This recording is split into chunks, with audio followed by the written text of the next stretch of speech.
உத்தங்குடி பகுதியில் நடைபெற இருக்கக்கூடிய திமுகவின் பொதுக்குழு கூட்டத்தில் கலந்து கொள்வதற்காக நேற்று சென்னையிலிருந்து மதுரை விமான நிலையம் வந்தடைந்தார். மதுரை விமான நிலையம் வந்தடைந்தவர் பல்வேறு நிகழ்ச்சிகளில் தொடர்ந்து கலந்து கொண்டார். அதனுடைய அடிப்படையில் நாம் பார்த்தோமானால் நேற்றைய பொழுது வாகன பேரணி என்பதில் கலந்து கொண்டு கிட்டத்தட்ட 20 கிலோமீட்டர் தூரம் தொடர்ந்து அந்த வாதனை பேரணி என்பது நடைபெற்றது.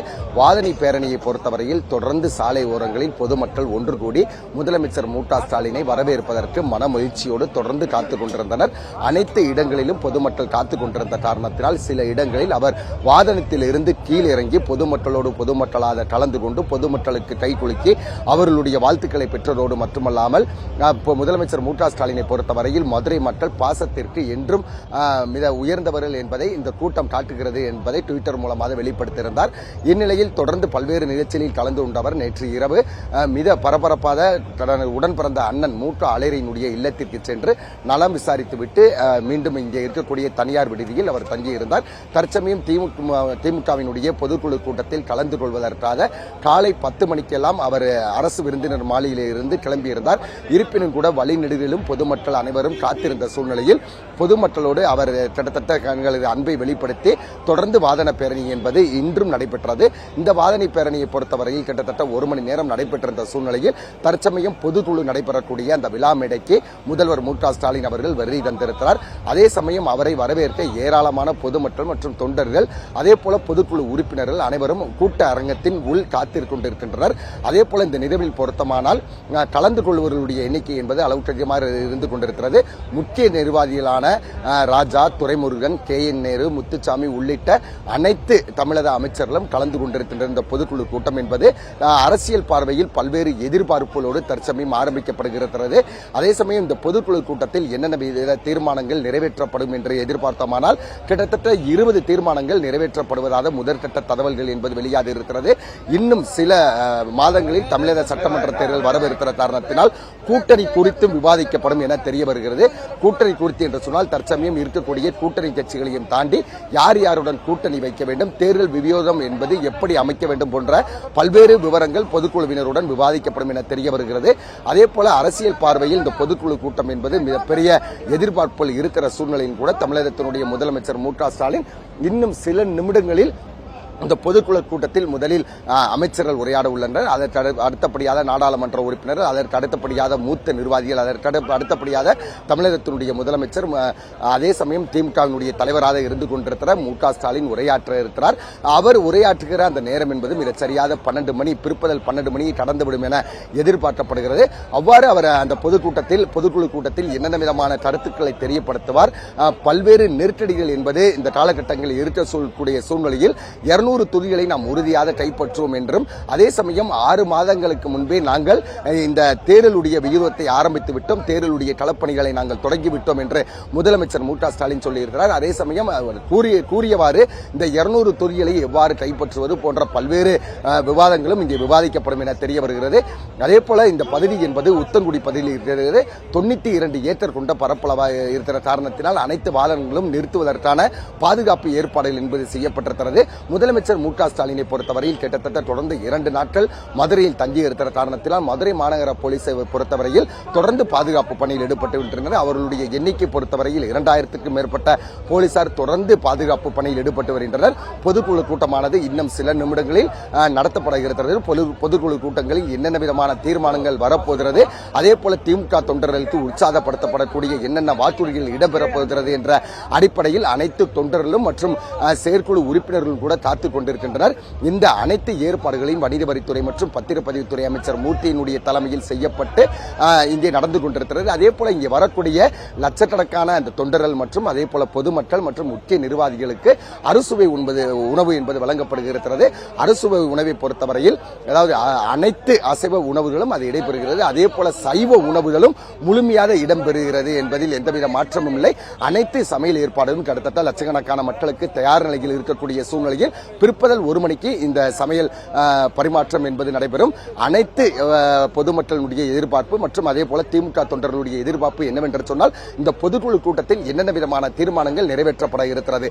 அதே போல மிகப்பெரிய கட்சிகளாக விளங்கக்கூடிய, அதாவது வாக்கு சதவீத வித்தியாசத்தில் அளவுக்கு அதிகமான இடங்களை கொண்டிருக்கிற மாற்றுக் கட்சிகள் இடம்பெறுவதற்கான வாய்ப்பு இருக்கிறதா? குறிப்பிட்டு சொல்ல வேண்டும் என்றால், சீமான் போன்றவரெல்லாம் திமுகவில் இடம்பெறுவதற்கான வாய்ப்பு இருக்கிறதா? அவர்களை அழைப்பதற்கான வாய்ப்பு இருக்கிறதா? என்னென்ன வித தீர்மானங்கள் என்பதை உற்று நோக்கி கவனித்துக் கொண்டிருக்கின்ற பிற கட்சிகளும் கூட இந்த பொதுக்குழு கூட்டத்தில் எடுக்கக்கூடிய முக்கிய முடிவுகள் தான் வருகிற 2026 சட்டமன்ற தேர்தல் வரை இருக்கும் என்பதில் எந்தவித மாற்றமும் இல்லை. முதலமைச்சர் அவர்கள் தற்சமயம் விழா அரங்கத்திற்கு சென்றிருக்கிறார். அனைவருடைய கைத்தட்டல் மற்றும் வணக்கங்களையும் ஏற்றுக்கொண்டு இன்னும் சில நிமிடங்களில் ஒவ்வொருத்தராக பேச ஆரம்பித்திருக்கின்ற கட்சியில் நடக்கப்படக்கூடிய உட்கட்சி விவகாரம் உள்ளிட்ட அனைத்து விவகாரங்களையும் இங்கே பேசி தீர்ப்பதற்கான வாய்ப்பு இருக்கிறது என தெரிய வருகிறது.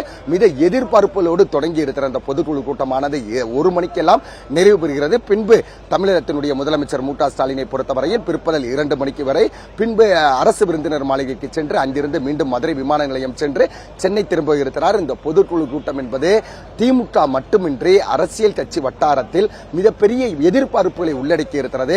அதே போல மதுரை மாநகரை பொறுத்தவரையில் கிட்டத்தட்ட 2 முறை பொதுக்குழு கூட்டம் என்பது நடைபெற்றது. அப்போதெல்லாம் தமிழகத்தினுடைய முன்னாள் முதலமைச்சரும் அதே போல முன்னாள் திமுக தலைவருமான திரு கலைஞர் அவர்கள் இருந்திருந்தார். ஆனால் தற்சமயம் அவர் மரபை எடுத்து திமுக தலைவராகவும் அதே போல 3வது பொதுக்குழு கூட்டமாகவும் மதுரையில் நடைபெற இருக்கிற காரணத்தினால் மதுரையை சுற்றி இருக்கிற அனைத்து பொதுமக்களும் மு க ஸ்டாலினை பார்ப்பதற்காக இங்கே வருகை தந்திருக்கின்றனர். மதிவாணன், அடுத்த ஆண்டு நடைபெற இருக்கிற சட்டப்பேரவையின் தொடக்கமாவே இந்த பொதுக்குழு பார்க்கப்படுதா சொல்லப்படுது. இதுல ஏதேனும் புதிய அணி உருவாக வாய்ப்பு இருக்கா? துணை முதலமைச்சர் உதயநிதி ஸ்டாலினுக்கு ஏதேனும் புதிய பொறுப்புகள் கொடுக்க வாய்ப்பு இருக்கா?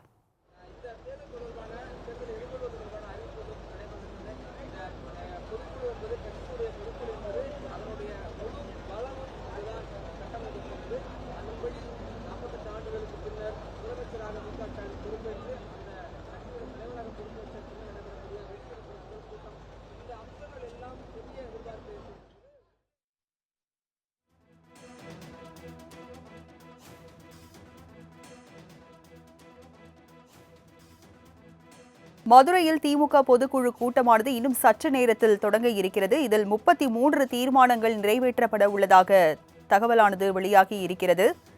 அனைத்து தமிழக அமைச்சர்களும் இந்த கூட்டத்தில் பங்கேற்கின்றனர். பொதுக்குழு நடக்கும் திடலுக்கு முதலமைச்சர் மு க ஸ்டாலின் தற்போது வருகை தந்திருக்கிறார். அடுத்த ஆண்டு சட்டப்பேரவை தேர்தல் நடைபெறவுள்ள நிலையில் பொதுக்குழு கூட்டம் மிகவும் முக்கியத்துவம் வாய்ந்ததாகவும் பார்க்கப்படுகிறது. கிட்டத்தட்ட மதுரையில் 48 ஆண்டுகளுக்கு பின்னர் இந்த திமுக பொதுக்குழு கூட்டமானது நடைபெறுகிறது. உத்தங்குடியில் திமுக தலைமை அலுவலகமான அண்ணா அறிவாலயம் போன்ற முகப்புடன் கூடிய பிரம்மாண்ட அரங்கம் அமைக்கப்பட்டிருக்கிறது. இன்னும் சற்று நேரத்தில் இந்த பொதுக்குழுவானது தொடங்க இருக்கிறது, கூட்டமானது தொடங்க இருக்கிறது. மொத்தம் 33 தீர்மானங்கள் இந்த பொதுக்குழுவில் நிறைவேற்றப்பட உள்ளதாகவும் தகவலானது வெளியாகி இருக்கிறது. முன்னதாக முதலமைச்சர் மு க ஸ்டாலின் நேற்று ரோட் ஷோ நடத்திய நிலையில் அங்குள்ள மக்கள் தொண்டர்கள் உற்சாக வரவேற்பு அளித்திருந்தனர். இந்நிலையில் இந்த பொதுக்குழு கூட்டமானது இன்னும் சற்று நேரத்தில் தொடங்க இருக்கிறது. மிகவும் எதிர்பார்ப்பு வாய்ந்தவையாக இந்த பொதுக்குழு கூட்டமானது கருதப்படுகிறது. அரசியல் பார்வையில் பொதுக்குழு கூட்டம் மிகவும் முக்கியத்துவம் வாய்ந்ததாக கருதப்படுகிறது. மொத்தம் 33 தீர்மானங்கள் இந்த பொதுக்குழு கூட்டத்தில் நிறைவேற்றப்பட இருப்பதாக தகவல் வெளியாகி இருக்கிறது. மேலும் சைவ அசைவ மெனுக்களுடன் 48 வகையான உணவு பரிமாறப்பட இருப்பதாகவும் தகவல் வெளியாகி இருக்கிறது. தொண்டர்கள் மக்கள் அதிகளவில் குவிந்து வருகின்றனர். மேலும் தற்போது பொதுக்குழு நடக்கும் திடலுக்கு முதலமைச்சர் மு க ஸ்டாலின் வருகை தந்திருப்பதாகவும் தகவலானது வெளியாகி இருக்கிறது. இன்னும் சற்று நேரத்தில் திமுக பொதுக்குழு கூட்டமானது நடக்க இருக்கிறது. அதனை நாம் அண்மை செய்தியாக பார்த்து கொண்டிருக்கிறோம். மதுரையில் கிட்டத்தட்ட 48 ஆண்டுகளுக்கு பின்னர் திமுக பொதுக்குழு கூட்டமானது நடைபெற இருக்கிறது. உத்தங்குடியில் திமுக தலைமை அலுவலகமான அண்ணா அறிவாலயம் போன்ற முகப்புடன் கூடிய பிரம்மாண்ட அரங்கமானது அமைக்கப்பட்டிருக்கிறது. மொத்தம் 33 தீர்மானங்கள் இந்த பொதுக்குழு கூட்டத்தில் நிறைவேற்றப்பட உள்ளதாக தகவலானது வெளியாகி இருக்கிறது. அனைத்து தமிழக அமைச்சர்களும் இந்த கூட்டத்தில் பங்கேற்ப இருப்பதாகவும் முதலமைச்சர் மு க ஸ்டாலின் தற்போது பொதுக்குழு கூட்டத்திற்கு வந்திருப்பதாகவும் அண்மை தகவல் தற்போது வெளியாகி இருக்கிறது. முன்னதாக முதலமைச்சர் நேற்று ரோட் ஷோ நடத்திய நிலையில் இருபுறமும் மக்கள் தொண்டர்கள் அவருக்கு உற்சாக வரவேற்பு அளித்திருந்தனர். மதுரையில் திமுக பொதுக்குழு கூட்டமானது இன்னும் சற்று நேரத்தில் தொடங்க இருக்கிறது. மொத்தம் 33 தீர்மானங்கள் இந்த பொதுக்குழு கூட்டத்தில் நிறைவேற்றப்பட இருப்பதாக தகவலானது வெளியாகி இருக்கிறது. இந்த பொதுக்குழு கூட்டத்தில் அனைத்து தமிழக அமைச்சர்களும் பங்கேற்கின்றனர். பல்வேறு தீர்மானங்கள் நிறைவேற்றப்பட உள்ளதாகவும் தெரிவிக்கப்பட்டிருக்கிறது. 2026 சட்டப்பேரவை தேர்தல் பிரச்சாரத்தின் தொடக்கமாகவே இந்த பொதுக்குழு பார்க்கப்படுவதாகவும் தகவலானது வெளியாகி இருக்கிறது.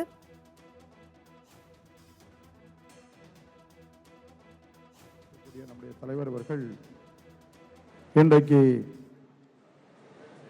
அரசு செயல்பாடும் கழக செயல்பாடும் இரு கண்களாக பாவித்து இன்றைக்கு எந்த அளவிற்கு தமிழகம் முழுவதும் செயல்பட்டு கொண்டிருக்கிறார்கள். 24 மணி நேரங்களில் 20 மணி நேரம் மக்களுக்காக செலவு செய்கிறார்கள். அதை போல கழகத்தினுடைய வளர்ச்சிக்கு எதிர்கால திட்டத்தையும் இங்கே மனதில் வைத்து செயல்பட்டு கொண்டிருக்கிறார்கள். இந்த நிகழ்விலே வருகை தந்திருக்கக்கூடிய துணை முதல்வர் அவர்களையும் இந்த நேரம் நான் வரவேற்கிறேன். எல்லாவற்றுக்கும் மேலாக இன்றைக்கு அரசியல் களம் மதுரையிலே நம்முடைய முதல்வர் கழகத் தலைவர் அவர்கள் ஆரம்பித்திருக்கிறார்கள். அன்னை மீனாட்சியினுடைய மண்ணிலே ஆரம்பித்திருக்கக்கூடிய இந்த கழகப்பணி 2026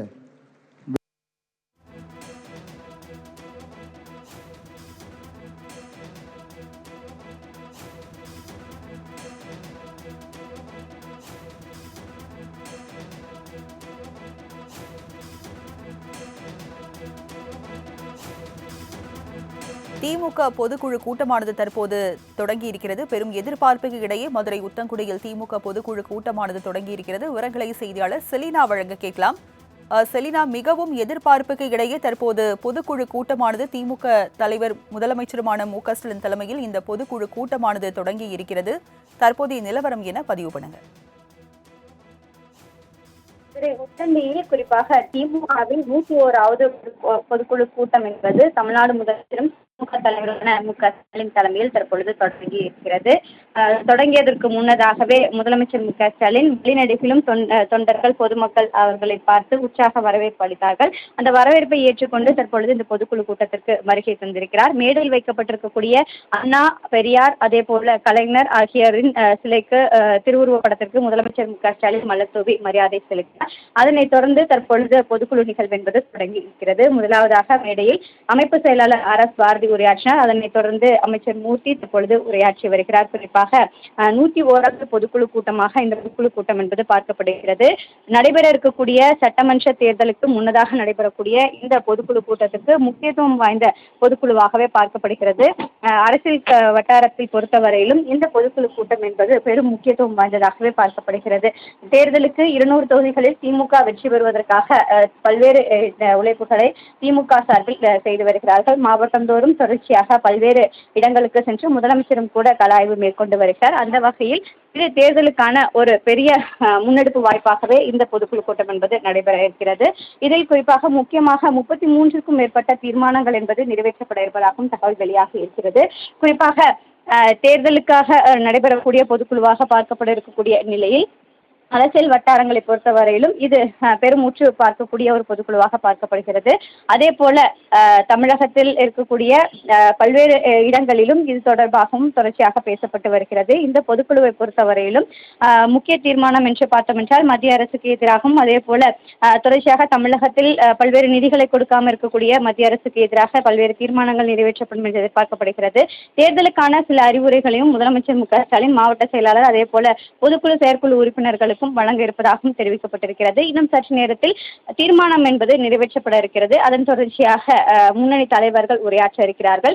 இறுதியாக 12 மணிக்கு முதலமைச்சர் மு.க. ஸ்டாலின் உரையாற்ற இருக்கிறார். இங்கு வரக்கூடிய அனைவருக்குமே இந்த பொதுக்குழு தொடர்பாக முக்கியத்துவம் வாய்ந்ததாக இருக்க வேண்டும் என்பதற்காக பல்வேறு இடங்களில் அதற்கான ஏற்பாடுகள் என்பது செய்யப்பட்டிருக்கிறது. குறிப்பாக பொதுக்குழு என்றால் பொதுக்குழு உறுப்பினர்கள் மட்டும்தான் பங்கேற்பார்கள். ஆனால் இந்த ஆண்டு நடைபெறக்கூடிய இந்த பொதுக்குழு என்பது குறிப்பாக தேர்தலுக்கு முன்னதாக நடைபெறக்கூடிய பொதுக்குழுவாக பார்க்கப்பட இருக்கக்கூடிய நிலையில் பொதுக்குழு, செயற்குழு உறுப்பினர்கள், சட்டமன்ற, நாடாளுமன்ற உறுப்பினர்கள், அதே போல திமுகவில் இருக்கக்கூடிய அமைப்பு சார்ந்த 72 அணிகளில் இருக்கக்கூடிய செயலாளர்கள் என 6000த்திற்கும் மேற்பட்டவர்கள் இந்த பொதுக்குழு கூட்டத்தில் பங்கேற்றிருக்கிறார்கள். அனைவருக்குமே 12:30 மணி வரையிலும் நடைபெற இருக்கக்கூடிய இந்த பொதுக்குழுவில் அடுத்த கட்டமாக திமுக என்னென்ன வேலைகளை தேர்தலுக்கு செய்ய வேண்டும், அதே போல 200 தொகுதிகளுக்கும் மேலாக வாக்கு பெறுவதற்கு மக்களுக்கு திமுகவின் செயல் திட்டங்கள் அனைத்தையும் எடுத்து செல்வதற்காக என்னென்ன உழைப்பை மேற்கொள்ள வேண்டும், அதே போல மாவட்டம் வாரியாக இருக்கக்கூடிய அனைத்து உட்கட்சி பூசல்களையும் கலைந்து தேர்தலுக்கான பணிகளை முன்னெடுத்து செல்வது எப்படி உள்ளிட்டவைகள் தொடர்பாக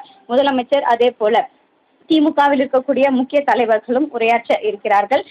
இன்னும் சற்று நேரத்தில் முதலமைச்சர் மு.க.ஸ்டாலின் தலைமையில் இந்த பொதுக்குழுவிற்கான முக்கியமாக இருக்கக்கூடிய தீர்மானங்கள் என்பது நிறைவேற்றப்பட இருக்கிறது. செலினா, மதுரையில கிட்டத்தட்ட 48 ஆண்டுகளுக்கு பிறகு இந்த பொதுக்குழு கூட்டமானது நடக்க இருக்கிறது. மிகவும் எதிர்பார்க்கப்பட்ட இந்த ஒரு பொதுக்குழு கூட்டத்துல தொண்டர்கள்லாம் என்ன தெரிவிக்கிறாங்க, விவரங்கள் என்ன?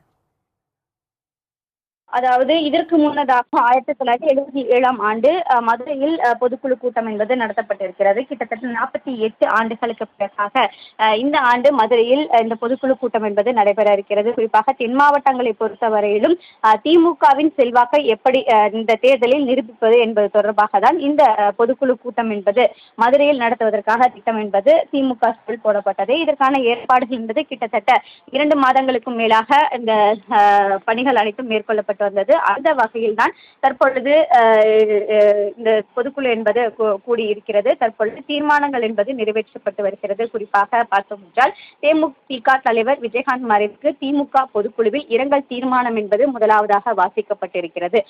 பல்வேறு தீர்மானங்களும் கூட இந்த பொதுக்குழுவில் நிறைவேற்றப்படும் என்று எதிர்பார்க்கப்படுகிறது. குறிப்பாக பார்த்தோம் என்றால் திமுகவை பொறுத்தவரையிலும் 2 ஆண்டுகளுக்கு ஒரு முறை பொதுக்குழு என்பது நடத்தப்படுவது வழக்கமாக வைத்திருக்கிறது. வெளி மாவட்டங்களில் வைக்கப்படாமல் திமுகவை பொறுத்தவரையிலும் சென்னையில் இருக்கக்கூடிய சென்னை அண்ணா அறிவாலயத்தில் உள்ள கலைஞர் அரங்கம் அல்லது சென்னையில் இருக்கக்கூடிய பிரம்மாண்டமாக இருக்கக்கூடிய ஏதேனும் ஒரு இடத்தில் தான் திமுக பொதுக்குழு என்பது நடத்தப்படும். அந்த வகையில் இந்த ஆண்டும் நடைபெற இருக்கக்கூடிய பொதுக்குழுவுக்கான ஏற்பாடுகள் என்பது கிட்டத்தட்ட கடந்த 4-5 மாதங்களாகவே எங்கு நடத்துவது, எப்படி நடத்துவது, தேர்தலுக்கான முன்னெடுப்பாக இருக்கக்கூடிய இந்த பொதுக்குழுவை எவ்வாறு நடத்த வேண்டும் உள்ளிட்டவை தொடர்பாக அவ்வப்போது ஆலோசனைகள் என்பது மேற்கொள்ளப்பட்டது. அமைச்சர் மூர்த்தி தலைமையில் அந்த ஆலோசனை பணிகள் என்பது மேற்கொள்ளப்பட்டு மதுரையில் நடத்துவதற்கான திட்டம் என்பது போடப்பட்டிருந்தது. குறிப்பாக பொதுக்குழுவை பொறுத்தவரையிலும் தென் மாவட்டங்களில் அதிகப்படியாக இருக்கக்கூடிய திமுகவின் பலத்தை உறுதி செய்ய வேண்டும் என்பதற்காக தான் இந்த பொதுக்குழு என்பது மதுரையில் நடத்தப்பட்டிருக்கிறது. அதிமுகவில் ஏற்கனவே பிளவுபட்டிருக்கக்கூடிய தென் மாவட்டங்களை பொறுத்தவரையிலும் செல்வாக்கு என்பது குறைந்து வருகிறது. டிடிவி தினகரன் அதே போல செல்லூர் ராஜு, ஓபிஎஸ் ஆதரவாளர்களும் அங்கு இருக்கக்கூடிய வாக்குகள் என்பது சிதறி இருக்கக்கூடிய நிலையில்தான் தற்பொழுது அங்கு திமுகவின் செல்வாக்கு எப்படி இருக்கிறது என்பதனை உணர்த்த வேண்டும் என்பதற்காகவும் மாபெரும் பொதுக்கூட்டமாக இது நடைபெற வேண்டும் என்பதற்காக தான் இந்த ஏற்பாடுகள் அனைத்தும் மதுரையில் செய்யப்பட்டிருந்தது. அந்த வகையில் தற்பொழுது இந்த பொதுக்குழு கூட்டம் என்பது தொடங்கி நடைபெற்று வருகிறது. இதில் தொடர்ச்சியாக பல்வேறு தீர்மானங்கள் என்பது நிறைவேற்றப்பட்டு வருகிறது. முதலாவதாக தேமுதிக தலைவர் விஜயகாந்த் மறைவுக்கு திமுக பொதுக்குழுவில் இரங்கல் தீர்மானம் என்பது வாசிக்கப்பட்டது. அதனைத் தொடர்ந்து குமரி ஆனந்தன் உள்ளிட்டவர்களும் மறைவுக்கும் பொதுக்குழுவில் தீர்மானம் என்பது இரங்கல் தீர்மானம் என்பது வாசிக்கப்பட்டு வருகிறது.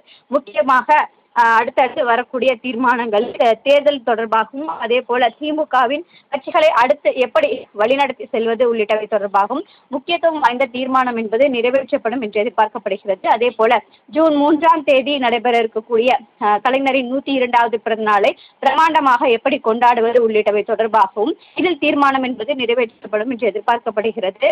அதே போல தேர்தலுக்கு முன்னதாக நடைபெறக்கூடிய இந்த பொதுக்குழுவை பொறுத்தவரையிலும் மத்திய அரசு எதிர்த்து எவ்வாறு பிரச்சாரம் மேற்கொள்வது, அதே போல பாஜகவை தமிழகத்தில் காலூன்றி விடக்கூடாது என்பதற்காக தொடர்ச்சியாக திமுக பணிகள் என்பது மேற்கொள்ளப்பட்டு வரக்கூடிய நிலையில் அந்த தொடர்பாகவும் தீர்மானம் முக்கியத்துவம் வாய்ந்ததாக இருக்கும் என்று எதிர்பார்க்கப்படுகிறது. அதே போல பாஜக அதிமுக கூட்டணி தொடர்பாகவும் பல்வேறு தீர்மானங்கள் நிறைவேற்றப்படும் என்று எதிர்பார்க்கப்படுகிறது. எந்த கட்சி தமிழகத்தில் காலூன்ற நினைத்தாலும் ஆனால் 200 தொகுதிகளுக்கும் மேலாக இந்த தேர்தலில் வெற்றி பெறும் என்று முதலமைச்சர் தொடர்ச்சியாகவே அறிவுரை வழங்கி வருகிறார். அந்த வகையில்தான் இந்த பொதுக்கூட்டம் என்பது தற்பொழுது நடைபெற்று வருகிறது. திமுகவை பொறுத்த வரையிலும் 200 தொகுதிகளுக்கும் மேலாக சட்டமன்ற தேர்தலில் வெற்றி பெற வேண்டும் என்பது இலக்காக வைத்திருக்கிறார்கள்.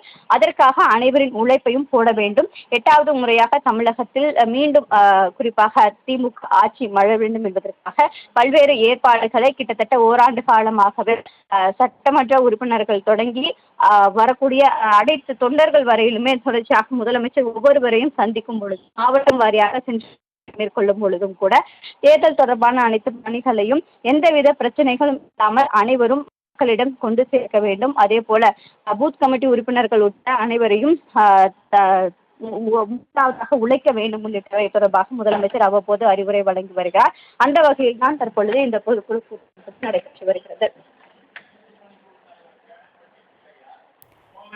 செலினா, சட்டப்பேரவை தேர்தலை தொடக்கமாவே இந்த பொதுக்குழு கூட்டம் பார்க்கப்படுதா பதிவு பண்ணிருக்கீங்க. இந்த பொதுக்குழு கூட்டத்துல கூடுதல் பொறுப்புகள் வழங்கப்பட வாய்ப்பு இருக்கா? புதிய அணி ஏனேதும் உருவாக வாய்ப்பு இருக்கா?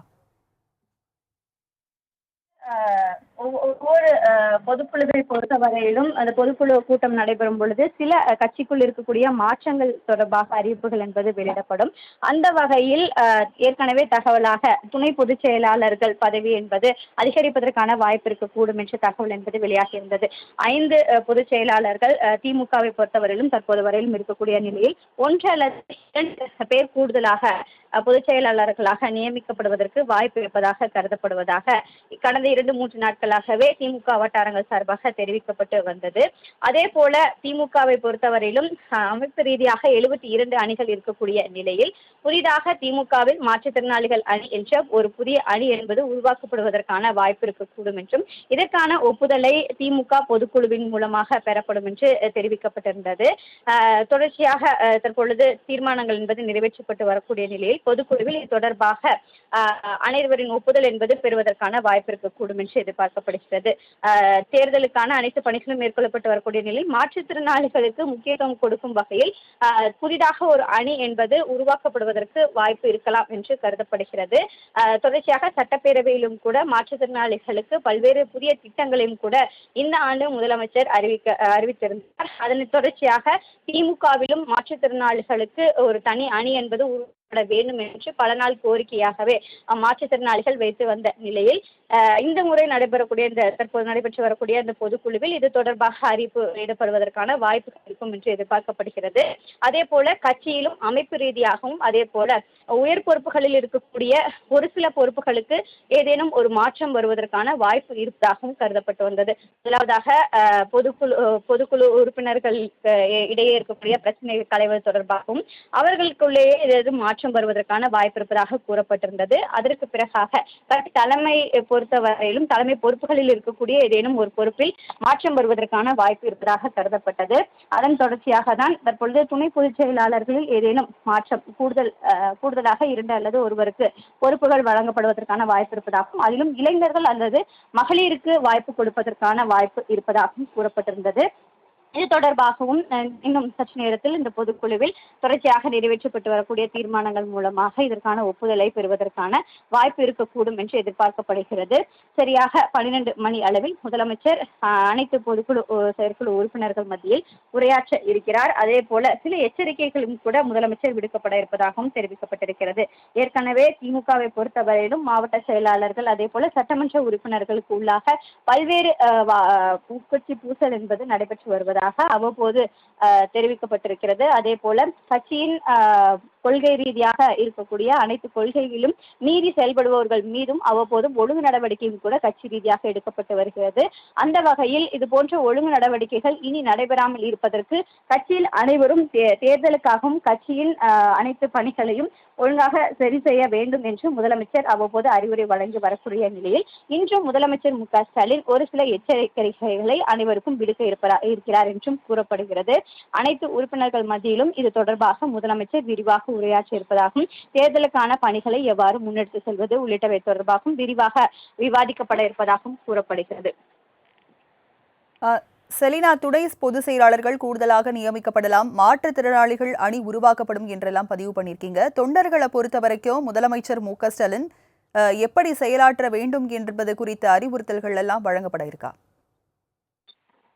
அதாவது தொண்டர்களை பொறுத்தவரையிலும் முதலமைச்சர் மு.க.ஸ்டாலின் தொடர்ச்சியாகவே கட்சிக்காகவும் கட்சிக்கு அவப்பெயர் வராமல் நடைபெற வேண்டும் என்ற அறிவுரைகளை தான் தொடர்ச்சியாக முதலமைச்சர் தெரிவித்து வருகிறார். அவ்வப்போது அறிக்கைகளிலும் கூட தொண்டர்கள் அனைவருக்கும் மடல் எழுதும் பொழுதும் கூட தேர்தலுக்கான பணிகளை முன்னெடுத்து செல்வதன் மூலமாக மக்களுக்கு திமுகவின் திட்டங்களை மட்டுமே கொண்டு செல்ல வேண்டும், மக்களுக்கான பணிகளை மேற்கொள்ள வேண்டும், அதே போல ஏழை எளிய மக்களுக்கு உதவும் வகையில் தொண்டர்கள் அனைவரும் பணியாற்ற வேண்டும் உள்ளிட்ட அறிவுரைகளை அவ்வப்போது வழங்கி வருகிறார். அந்த வகையில் எந்த பிரச்சனைகளும் ஏற்படக்கூடாது, திமுகவிற்கு அவப்பெயர் விளைவிக்கும் வகையில் எந்த கருத்துக்களையும் யாரும் தெரிவிக்க கூடாது என்றதெல்லாம் தான் தொடர்ச்சியாக முதலமைச்சர் தெரிவித்து வரக்கூடிய கருத்தாக பார்க்கப்பட்டு வருகிறது. அதே தொண்டர்களுக்கு மீண்டும் தெரிவிப்பார் என்று எதிர்பார்க்கப்படுகிறது. குறிப்பாக தேர்தல் வரக்கூடிய நேரத்தில் கட்சி தொடர்பாக பல்வேறு விமர்சனங்கள் என்பது எழுந்து வரக்கூடிய நிலையில் எந்த விமர்சனத்திற்கும் உள்ளாகாமல் கட்சி பணிகளை மேற்கொள்ள வேண்டும் என்று தெரிவிக்கப்பட்டிருக்கிறது. அதைத்தான் முதலமைச்சர் மு.க.ஸ்டாலின் இன்றும் சில அறிவுரைகளை எச்சரிக்கைகளாக வழங்க இருக்கிறார் என்று தெரிவிக்கப்பட்டிருக்கிறது. அதே போல கட்சிக்குள் இருக்கக்கூடிய உயர் பொறுப்புகளில் இருக்கக்கூடியவர்களும் அதே போல மாவட்ட செயலாளர்கள், ஒன்றிய கழக செயலாளர்களும் கூட சில கருத்து வேறுபாடுகளுடன் செயல்பட்டு வருவதையும் அவ்வப்போது சுட்டிக்காட்டி வருகிறார். அது தொடர்பாகவும் விரிவாக விவாதிக்கப்படலாம் என்றும் எதிர்பார்க்கப்படுகிறது. குறிப்பாக தேர்தலுக்கான ஒருங்கிணைப்பு குழு ஒன்று அமைக்கப்பட்டு தேர்தலுக்கான பணிகள் என்பது மேற்கொள்ளப்பட்டு வருகிறது. மாவட்ட செயலாளர்களை கூடுதலாக்குவது தொடர்பாகவும் அவ்வப்போது ஆலோசனைகள் மேற்கொள்ளப்பட்டு ஏற்கனவே 72 மாவட்ட செயலாளர்கள் இருக்கக்கூடிய நிலையில் அதனை 76 மாவட்ட செயலாளர்களாக அதிகப்படுத்தி திமுக அறிவிப்பு வெளியிடப்பட்டிருந்தது. அதற்கு பிறகாக ஒன்றியங்களை பிரிப்பது தொடர்பாகவும் ஆலோசனைகள் என்பது அவ்வப்போது மேற்கொள்ளப்பட்டு வரக்கூடிய நிலையில் ஒன்றியங்களில் ஒன்றிய செயலாளர்கள் அதே போல பொறுப்பாளர்கள் உள்ளிட்டவர்கள் இருக்கக்கூடிய நிலையில் ஒன்றிய நகரங்களை பிரிப்பது தொடர்பாகவும் அவ்வப்போது ஆலோசனை மேற்கொள்ளப்பட்டு வருகிறது. தொடர்பாகவும் ஏதேனும் அறிவிப்புகள் வரலாம் என்றும் எதிர்பார்க்கப்படுகிறது. குறிப்பாக கூடுதலாக இருக்கக்கூடிய ஒன்றியங்களை பிரித்து தேர்தல் பணியை மேற்கொள்வதற்கு அனைவரும் இணைந்து பணியாற்ற வேண்டும் உள்ளிட்ட அறிவிப்புகளும் கூட படுகிறது. திமுகவை பொறுத்தவரையிலும் பல்வேறு ஏற்பாடுகள் என்பது தேர்தலுக்காக முன்னேற்பாடாக கடந்த ஓராண்டுகளாக மேற்கொள்ளப்பட்டு வருகிறது. முதலாவதாக பூத் கமிட்டியில் தொடங்கி அதற்கு பிறகாக மாவட்ட செயலாளர்கள், தேர்தல் ஒருங்கிணைப்பு குழு, அதற்கு பிறகாக சட்டமன்ற நாடாளுமன்ற உறுப்பினர்கள் குழு உள்ளிட்ட குழுக்கள் என்பது தனித்தனியாக போடப்பட்டு தேர்தலுக்காக மாவட்ட பொறுப்பாளர்களும் கூட நியமிக்கப்பட்டு ஆங்காங்கே மாவட்ட பொறுப்பாளர்கள் அங்கிருக்கக்கூடிய நிர்வாகிகளுடன் ஆலோசனை என்பதும் மேற்கொள்ளப்பட்டு வருகிறார்கள்.